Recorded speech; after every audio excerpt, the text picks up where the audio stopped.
এদিকে ইউক্রেনের সঙ্গে যুদ্ধবিরতি নিয়ে যুক্তরাষ্ট্রের প্রস্তাবে রাজি হয়েছেন রাশিয়ার প্রেসিডেন্ট ভ্লাদিমির পুতিন। তবে যে কোনো যুদ্ধবিরতিতে সংঘাতের মূল কারণগুলোর সুরাহা করতে হবে বলে শর্ত দিয়েছেন তিনি। 3 বছর ধরে চলা এই সংঘাত বন্ধে মস্কোর প্রতি শর্তহীন যুদ্ধবিরতির দাবি জানিয়ে আসছে ওয়াশিংটন।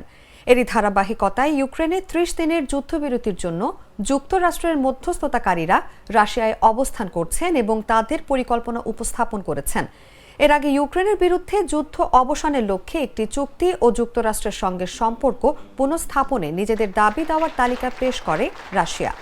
বিষয়টি সম্পর্কে জানাশোনা আছে এমন 2 ব্যক্তি ব্রিটিশ বার্তা সংস্থা রয়টার্সকে এই তথ্য জানিয়েছেন। রয়টার্সের প্রতিবেদনে বলা হয়, মস্কো দাবি দেওয়ার তালিকায় কি অন্তর্ভুক্ত করেছে ও তারা ইউক্রেনের সঙ্গে আলোচনায় বসতে ইচ্ছুক কিনা তা এখনও পরিষ্কার নয়। তবে ওয়াশিংটনের দেয়া শান্তি প্রস্তাব এরই মধ্যে মেনে নিয়েছে ইউক্রেন।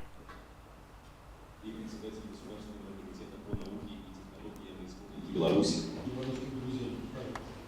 Спасибо. И от белорусской стороны мы предоставим нормализацию отношений между Москвой и Вашингтоном на союзную работу по экономическим аспектам.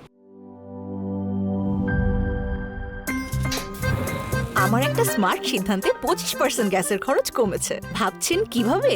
সাধারণ গ্যাস স্টোভ বদলে আমি এনেছি আরএফএল গ্যাস স্টোভ। এর সাইন্টিফিক নজল ও ব্রাস বার্নার ক্যাপ সমানভাবে তাপ ছড়িয়ে রান্না করে দ্রুত।